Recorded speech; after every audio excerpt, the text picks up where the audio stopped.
Video upload करने में काफ़ी मुझे देर हो गई। कुछ मसरूफियात के बायस मैं टाइम पे वीडियो अपलोड नहीं कर सका। आपसे वादा था कि आपको ईएमटी के फर्स्ट लेक्चर का आज हम स्टार्ट लेंगे। तो आए मैं आपको बगैर कोई वक्त ज़ाया किए लैपटॉप पे ले चलता हूँ जहाँ मैंने पावर पॉइंट की फ़ाइल बनाई हुई है आप लोगों के लिए। तो आए चलते हैं अब हम अपनी फ़ाइल की तरफ।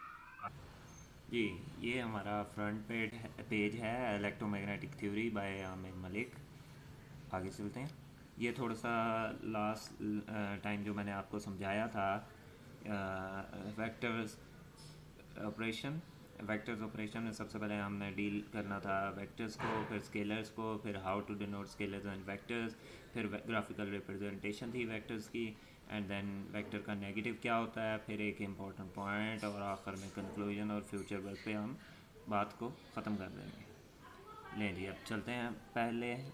सबसे पहले समझाने के लिए दोस्तों मैंने आपको एक एग्ज़ाम्पल सेलेक्ट किया है कि ये एग्ज़ाम्पल है कि सपोज़ एक आदमी, एक पर्सन पॉइंट ए से वॉक करता है टूवर्ड नॉर्थ पॉइंट बी तक। 4 माइल का डिस्टेंस ये कवर करता है, यहाँ से यहाँ तक 4 माइल की इसकी डिस्प्लेसमेंट है। बी पॉइंट से ये ईस्ट की तरफ मुँह करके 3 माइल्स सफ़र करके पॉइंट सी पे पहुँच जाता है। तो हम क्या एक्सपेक्ट करेंगे कि इसने 4 + 3 miles is equal to 7 miles का सफ़र तय कर लिया। लेकिन एक और मसला है कि जब हम डिस्प्लेसमेंट का केस देखते हैं तो यहाँ डिस्प्लेसमेंट क्या है, पॉइंट ए टू सी जो डिस्टेंस कवर हुआ है, shortest distance between point A to C is 5 miles, वो 5 माइल्स है। तो ये छोटा सा एक मसला है। तो 5 माइल्स कैसे आ गए, क्योंकि डिस्प्लेसमेंट जो है वो एक वेक्टर क्वांटिटी है। तो हम इसके लिए नॉर्मल अर्थमेटिक जो है, आम मैथमेटिक्स के जो अर्थमेटिक्स हैं उनको हम यूज़ नहीं कर सकते इन क्वांटिटीज़ को डिस्क्राइब करने के लिए। तो फिर हम क्या करें, फिर हमें कोई नई अर्थमेटिक चाहिए होगी इसको डील करने के लिए, नए अर्थमेटिक की ज़रूरत है। तो हम उसके ज़रिए से इनको डील करेंगे। डिस्प्लेसमेंट है क्या? डिस्प्लेसमेंट एक स्ट्रेट लाइन सेगमेंट है जो कि वन पॉइंट से दूसरे पॉइंट तक जाता है, एक पॉइंट से दूसरे पॉइंट तक जाता है। और इसके अंदर दो चीज़ें हैं, एक इसकी डायरेक्शन है, एक इसका मैग्नीट्यूड है। Magnitude means length. तो ज़रूरी है कि दोनों चीज़ों को डील किया जाए, डायरेक्शन को भी एज वेल एज मैग्नीट्यूड को भी। अब दोस्तों देखते हैं वेक्टर्स क्या हैं। ऐसी क्वांटिटीज़ जिनमें मैग्नीट्यूड और डायरेक्शन दोनों शामिल हों उन्हें वेक्टर्स कहा जाता है, जैसे कि वेलोसिटी, एक्सेलरेशन, फोर्स और इसी तरह की दीगर बहुत सी क्वांटिटीज़। स्केलर्स क्या हैं दोस्तों? स्केलर्स ऐसी क्वांटिटीज़ हैं जिनमें सिर्फ मैग्नीट्यूड होता है, like mass, charge, density, temperature. ये सब आपको मालूम है कि मैस क्या होता है, चार्ज क्या होता है, डेंसिटी किसे कहते हैं, टेम्परेचर किसे कहते हैं, और दीगर इसी तरह की क्वांटिटीज़ जिनमें डायरेक्शन का कोई अमल दखल नहीं होता उन्हें स्केलर्स कहा जाता है। अब स्केलर्स और वेक्टर को डिनोट कैसे किया जाता है? वेक्टर्स जो हैं उन्हें बोल्ड फेस लेटर से डिनोट किया जाता है, जैसे आपके सामने इस टाइम ए, बी, ये दोनों बोल्ड फेस हैं, और इसी तरह के दूसरे सी, डी बोल्ड फेस यूज़ किए जा सकते हैं।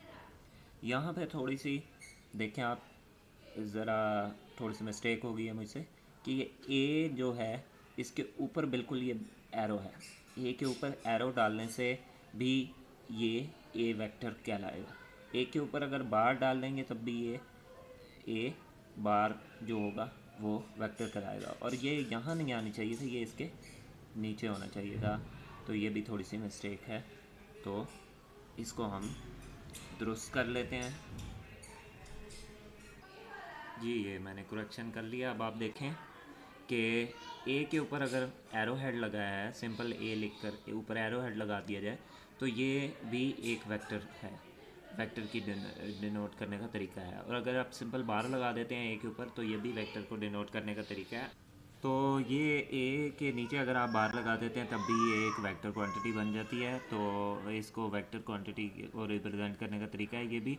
आप ए के ऊपर एरो हेड लगाएं, आप ए के ऊपर बार लगाएं, या ए के नीचे बार लगा दें, कोई भी ए हो सकता है, बी हो सकता है, सी जो भी हो, तो कॉपीज़ पे या रजिस्टर्स पे आप इस तरह बोल्ड मत बनाइए कभी भी। इसका जो है वो ये तरीकाकार नहीं है। अगर आप कॉपीज़ या रजिस्टर पे कर रहे हैं तो फिर आप ये इन तीनों में से कोई भी चीज़ सेलेक्ट कीजिए, और जो याद रखिए कि जो आपने फर्स्ट टाइम सेलेक्ट कर लिया है तो उसको पूरे अपने पेपर के अंदर, पूरे अपने जो भी नोट्स हैं उनके अंदर सेम रखिए। इसकी जो डिनोट करने का सिंबल है, ये बार बार चेंज करने से आप खुद कंफ्यूज होंगे। उसके बाद magnitude of a vector A जो है उसे ए वेक्टर और उसके गिर्द मॉड की सूरत में लिखा जाता है, या फिर आप सिंपली इसको ए लिखें तब भी ये मैग्नीट्यूड ही कहलाएगा। उसके बाद स्केलर्स के लिए जो आप simply ordinary type of letters use करते हैं, like A B so on, मतलब इनको आपने बोल्ड नहीं करना जैसे आपने वेक्टर्स में बोल्ड किया था। ग्राफिकल रिप्रेजेंटेशन जो है वेक्टर्स की, उसमें क्या है कि ए वेक्टर जो है वो एक एरो से डिनोट किया जाता है। ये एरो आपको नज़र आ रहा है, ए वेक्टर की के लिए हमने ग्राफिकली यूँ डिनोट किया है। इसमें दो चीज़ें हैं, एक इसकी लेंथ है और एक इसकी डायरेक्शन है। लेंथ मीन मैग्नीट्यूड, जितना लंबा एरो होगा, जितनी इसकी लेंथ होगी वो उसकी मैग्नीट्यूड के प्रोपोर्शनल होगी, उतना इसका मैग्नीट्यूड होगा। और जितना वेक्टर की डायरेक्शन जो होगी वो इसके एरो हेड को शो करना है। एरो हेड शो करेगा कि वेक्टर की डायरेक्शन किस सिम्बल में। अब हमारा जो वेक्टर है ये नॉर्थ ईस्ट जा रहा है, ठीक है, तो ये इसकी डायरेक्शन है जी। फिफ्थ पॉइंट है negative of a vector. Negative of a vector क्या है? सेम वेक्टर है, फ़र्ज़ करें ए वेक्टर का नेगेटिव जो है -a है, तो ये सेम वेक्टर है a, मगर इसके अंदर फ़र्क क्या है कि ये सिर्फ उसकी ऑपोजिट डायरेक्शन में होगा। इसकी डायरेक्शन ऑपोजिट होगी, बाकी इसका मैग्नीट्यूड सेम होगा जैसे कि वेक्टर a का है। तो ये भी बहुत ईजी चीज़ थी। आगे एक इम्पॉर्टेंट पॉइंट जो मैंने आपको बताया था कि इम्पॉर्टेंट पॉइंट बताऊंगा आपको, कि वेक्टर के पास मैग्नीट्यूड और डायरेक्शन होती है लेकिन उसके पास लोकेशन नहीं होती। दोस्तों ये अहम पॉइंट है, इम्पॉर्टेंट पॉइंट है, ये ज़रूर याद रखिए, दूसरों को भी बताएं कि वेक्टर्स के पास मैग्नीट्यूड होती है, डायरेक्शन होती है, लेकिन उसके पास लोकेशन नहीं है। उसके पास लोकेशन नहीं है। आपको एग्जांपल से समझाता हूँ। डिस्प्लेसमेंट जो है अगर होती है, एक आदमी चलता है 4 माइल नॉर्थ की जानिब लाहौर से, या कोई गाड़ी है जो कि 4 माइल का सफ़र करती है लाहौर से नॉर्थ की जानिब, ठीक है, टूवर्ड नॉर्थ, और वो एक वेक्टर से रिप्रेजेंट होती है। सिंपल एक वेक्टर से रिप्रेजेंट करते हैं आप 4 माइल की डिस्प्लेसमेंट को।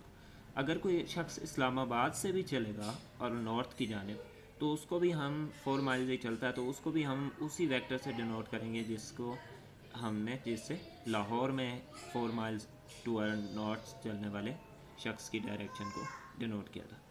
तो इससे फ़र्क नहीं पड़ता कि वेक्टर जो है वो किस लोकेशन पे है, सिर्फ वेक्टर की मैग्नीट्यूड और उसकी डायरेक्शन से फ़र्क पड़ता है। कंक्लूजन दोस्तों क्या है हमारे पास कि वेक्टर्स और स्केलर दो किस्म की अलग किस्म की क्वांटिटीज़ हैं, और इनको हम सेम अर्थमेटिक से नहीं डील कर सकते, इनके लिए डिफरेंट अर्थमेटिक चाहिए।